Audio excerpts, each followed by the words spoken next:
Welcome to Surrender School.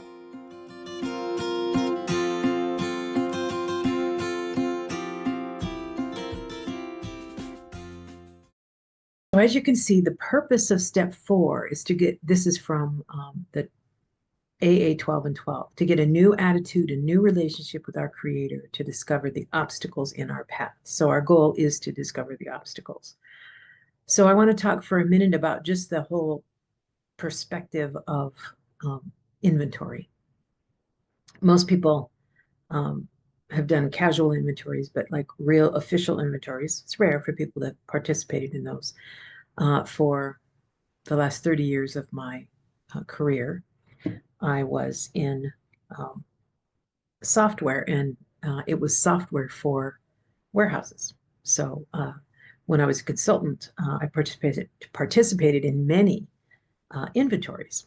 So I want to talk a little bit about just like an inventory of a warehouse and how that ties to the inventory that we're doing here. So first of all, the main thing to note is that an inventory has specific steps that have specific purposes. And so it is always a count followed by an analysis. And the count is merely you go to the bin and count, there's 76 of these, okay. And that's fine. You do that through the whole warehouse. But then there's an analysis, and the analysis says, okay, which of these do we want to keep? Which do we want to throw away? Which do we want to give away? Which do we want to discount? So there's a whole analysis that happens around the count. And those are separate steps. You're not analyzing while you're counting. They're separate. And I want to talk about how does that tie to the way that we do our inventory. Okay, and I do want to point out that the real work, the golden work, is in the analysis, not in the count. All right, so if you look at a 4-step inventory, all right, the first 2 columns are really talking about, we call them resentments. Who do you resent and why, based on what happened. In reality, what we're asking is, what has disturbed me or upset me, right? The person, because very often it's a relationship with a person, and that's fine. The person or the company, the government, the whatever, right? It's just basically person, place, or thing. What has disturbed me or what has upset me? That's columns 1 and 2. And that is like the count. I'm just basically capturing it, right? And then column 3 is, how did this make me feel, and what is the nature of my response? And notice I capitalized nature because these are the nature stuff that we talked about before that you put in on the fill-in sheets at the bottom of the fill-in sheets. What is the nature of my response, right? So how did this make me feel? What's the nature of my response? That's basically the 3rd column. Okay, and I'm going to come back and go in a little more detail on this. But I want you to notice columns 1 and 2, small. Column 3 is bigger. And that's because it's about 1/3 of it is columns 1 and 2, and about 2/3 of it is column 3. All right, so now let me show you how this works. All right, so there was a young woman, I say girl, I shouldn't have said that, but anyway, a young woman at a casino, Fontainebleau here in Vegas. And I went in and was getting a card because they gave you $25 of free play. And when she gave me the card, she basically talked really slowly and was trying to explain something that was very obvious. And I can remember I had this emotional reaction to what in the world. And it's like, it made me, so that interaction made me feel like, oh my God, I'm an old woman, right? And also I thought, hey, she thinks I'm stupid, right? And then it's like worse than being ignored, I'm being talked down to. So I had all this Now, in the old days, I would have been bitchy, but I wasn't at all. I just said, no, I'm good, because my behavior is better than it used to be. But there's still some, like, it upset me a little, right? I could feel something like, what is this about? All right. So now to break this down, right, very quickly, the girl at the casino, she talked, my perception is that she talked down to me, whatever she was doing, that was my perception, right? And then it made me feel very old. So, okay, now what I want to talk about is the 4th column. I'm saying at this point in time, don't worry about the 4th column, because the 4th column is, and that's true of the fears and the harms as well. The reason I'm saying don't worry about the 4th column is because we don't know the answer to this yet.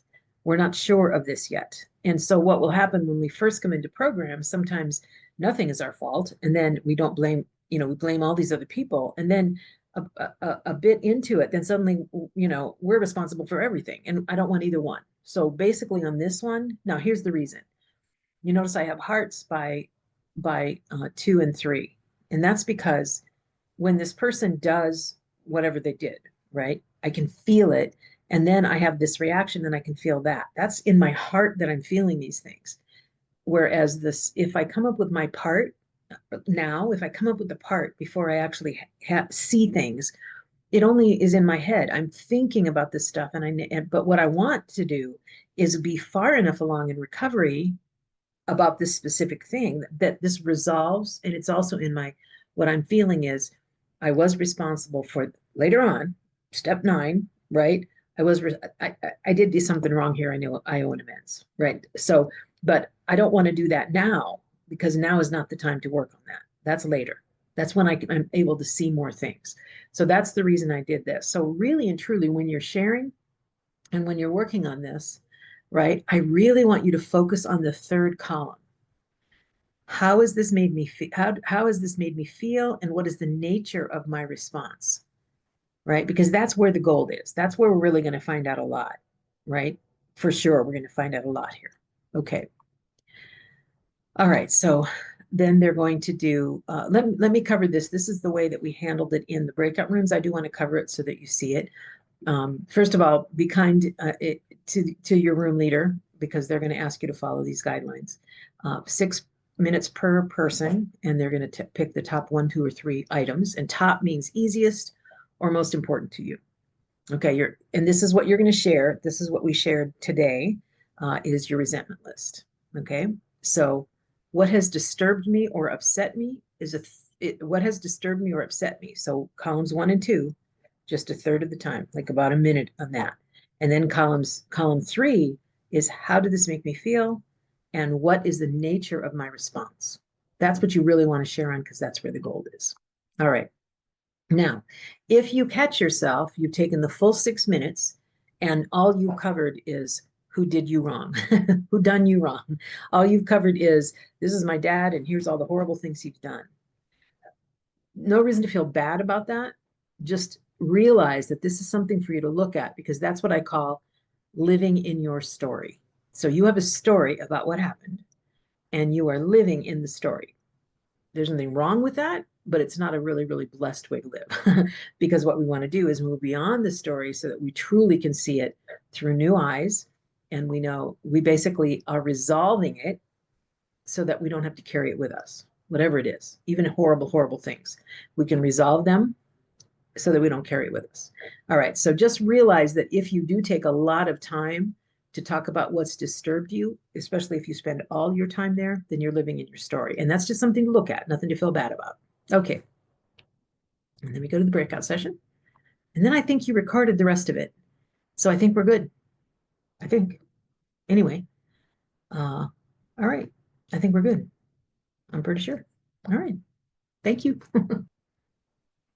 Hello, everyone. Yes, our breakout room was great. And I was just finishing up saying something that you said to us, Cher. Last Sunday, we were in our group and we were talking about it. And the one thing that I remembered is that as we go through step 4, it isn't who we are, but it's about who we are not. And so that's kind of where we got cut off in our group. And so we were just kind of summing things out. I mean, summing things up. But yeah, I keep that before me. Like, this is not who I am, but it is about who I am not. And I'm Yeah. coming And then back to my true self.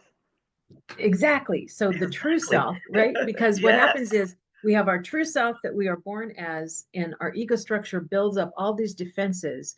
And then we live in the defenses thinking that personality is us. And once we start seeing those patterns, that can dissipate, and then the true self is there.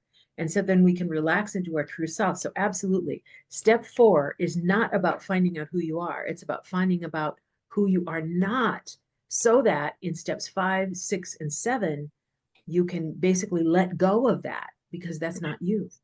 you have a true self that is the best self, right? And I love there's a line in Alan Berger's book, and then we let the best of us run the rest of us, right?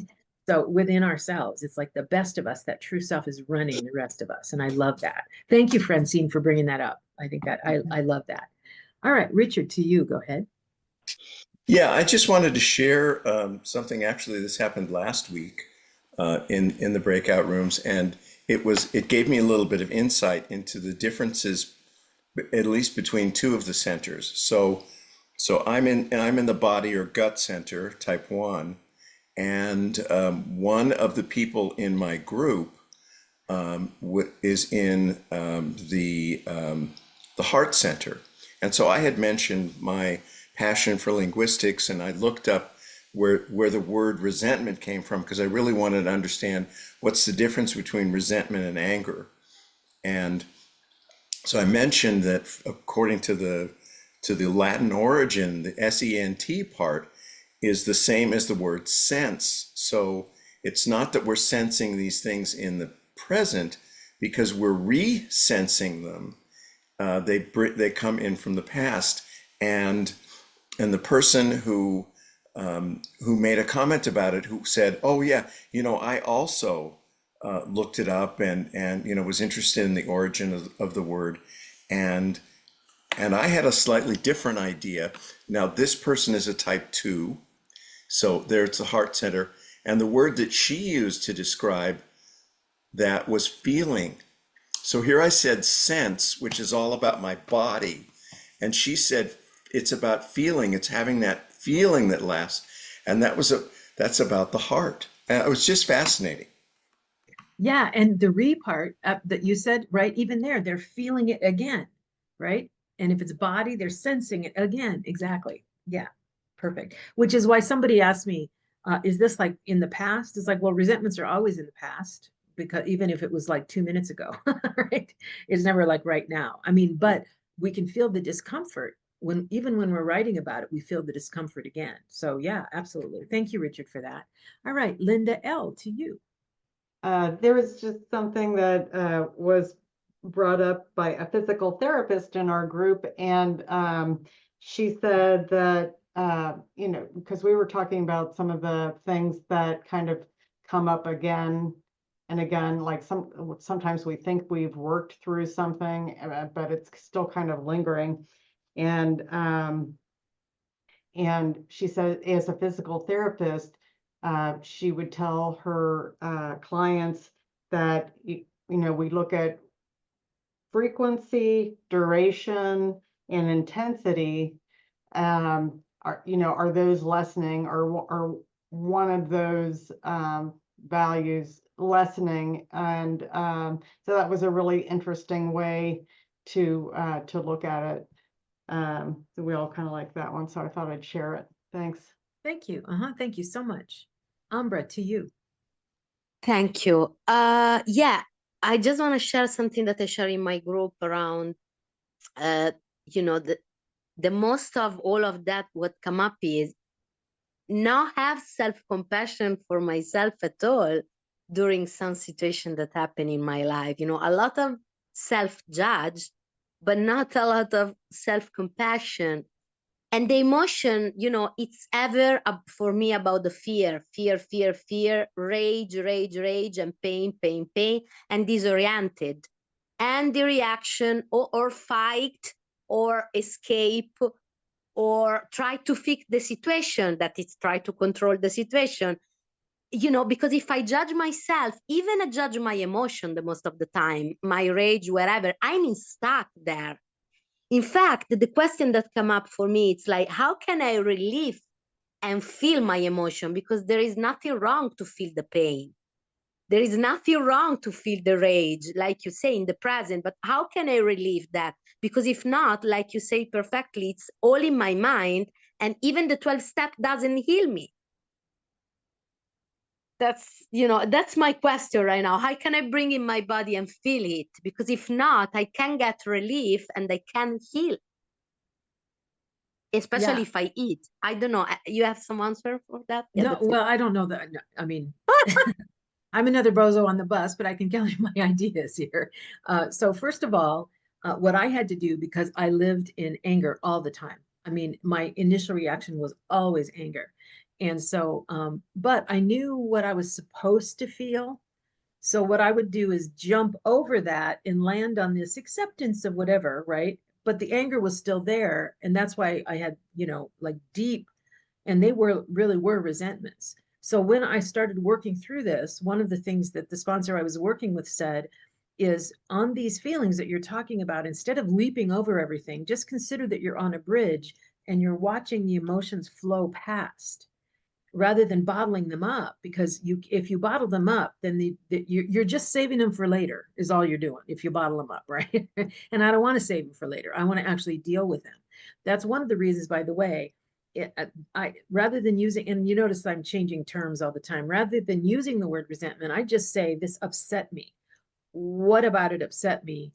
And how did I react to that? What feeling did I feel? And once again, I don't have this giant range of feelings that fours do. Fours have a big range. They can name like 85 feelings. I have like 3, but once I name it, it's like, okay, I see what's going on here. I see why I feel that way. And I can actually dig way deeper. The thing about the girl that I felt old and all this stuff. I'm terrified of old age. I'm terrified. My greatest fear in the whole world is that I'm going to be stuck in an old folks home being abused by people who are supposed to care for me. That's a huge fear for me. It's not an active fear for most people. That is an active fear for an 8, because an 8 is, the idea of being controlled and harmed by someone is terrifying to an 8. That is like, so this isn't something that like I've known my whole life. It's something through digging, I realize almost all of my fears come from that fear, that big base fear. Right now, do I live every day like, ooh, like that? No. Right. But boy, if shit like that comes up where suddenly she didn't make me feel anything. I felt old in response to her. Right. Her deal was just whatever she did. Mine is the story I tell myself. Oh my God, I'm old, right? Whatever. Does that make sense? So yeah, so all of this is, and Ambra, back to what you're saying, the way that we do that is we do feel it. We let ourselves feel it, whatever it is, because, and I want to really, really advocate for Linda's class, because I know one of the sessions she's going to be talking about is when we, instead of avoiding discomfort, is allow yourself to feel the discomfort of whatever it is. Right? I'm not good at that, by the way, but I understand exactly that's it. I want to comfort myself instead of just realizing that discomfort is a part of life too. I'm not good at that, but I see it. That's something I haven't seen, and now I see it. When I travel, I used to think that, I mean, I insisted on staying in American style hotels because they had comfortable beds, right? And I was just enough of a bully or whatever I am that my bosses said, okay. So I did, right? But the whole idea there was, I somehow thought comfort was necessary, not a good thing, a necessary thing. And now I don't think that. Right now I realize, okay, discomfort is part of life too. Right. And sometimes I just have to be in the discomfort, which I don't like. Nobody does, but okay. Anyway, thank you, Ambra, for that. Carmen, good to see you. Go ahead. Hi, thank you. Thank you for calling on me. I said this in my group, but I realize as I'm writing about this stuff and as I'm listening to other people share their really deep feelings, it's hard. It brings up a lot of stuff. And as a reminder to me, I want to say, I'm not going to demand a whole lot more of myself today. I'm going to try to be very gentle with myself today and very, very compassionate. Because we don't get answers right away. So we have to sit with this stuff sometimes for a while. Exactly. Thank you. Yeah, exactly. Thank you. So Cindy, I see your hand is up, but I'm going to call on you after, because I want to cover a little bit of stuff before, because some people leave at the top of the hour, and I want to cover just something real quick here. I've talked a little bit about, first of all, you're doing great. Thanks for doing that. I'm calling the person who's going to listen to the step 5, a kind observer.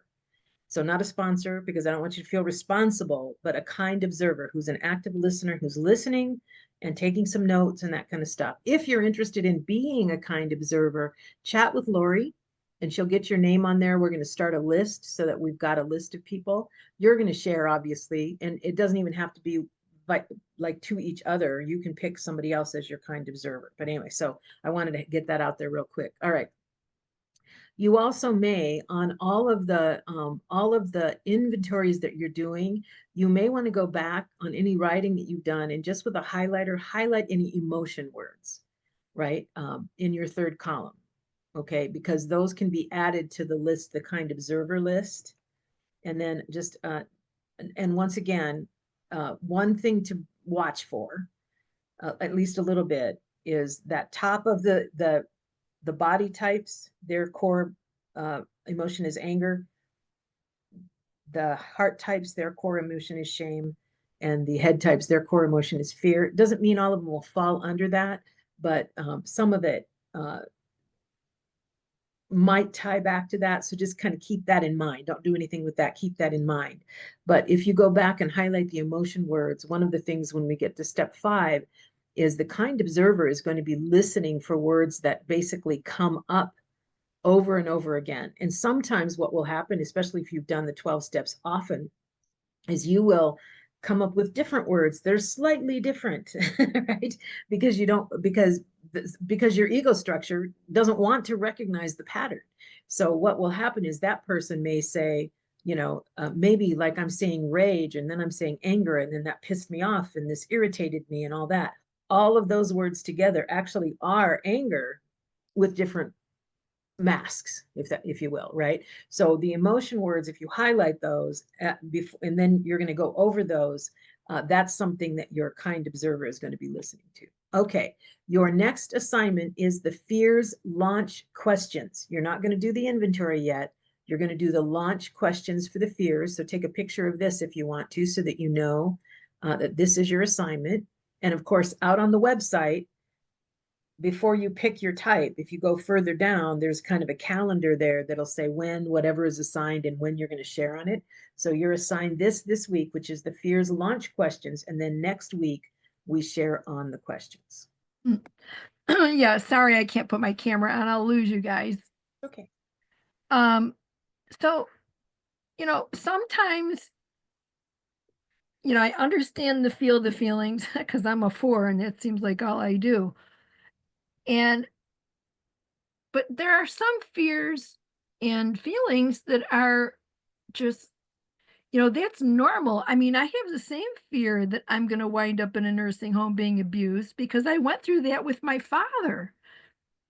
And that, in my particular situation, is a very real possibility. So my sitting in the feelings of the discomfort of the fear are really counterproductive for me at this point. That fear has to be channeled into some kind of action or plan or something. I mean, there are some fears that are survival fears that are necessary fears that we have that are, saying, hey, you got to do something about this, or, bad things are going to happen. So how do we deal with that kind of thing in our inventory? I mean, do we get to separate that out? I know we're going to do the fear thing next week.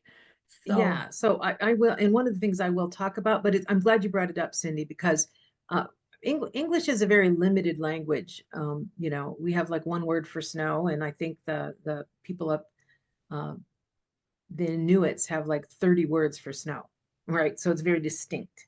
We have one word called fear, and in program, we're actually talking about anxiety. We're not talking about fear at all, right? But we use the term fear because fear is an emotional reaction that has a physical reaction of adrenaline dump, go into fight or flight mode, right? And most of us, when we use the word fear, we are actually just talking about anxiety. We're nervous. The only type that actually triggers the adrenaline, right? That adrenaline dump is the 6 over things that, right? So their anxiety and fear are very linked in the 6, but for the rest of us, that's not the case. So we have anxiety, and anxiety, yeah, you don't want to live in anxiety. So Cindy, I'm hearing what you're saying. I don't want to live in anxiety. And the chances of my living in an old folks home being abused, I mean, that's infinitesimal. It's not a realistic fear at all for me, right? I'm probably, I don't know how I'm going to die, but it's probably not going to be like that, right? Because that's not how most people die.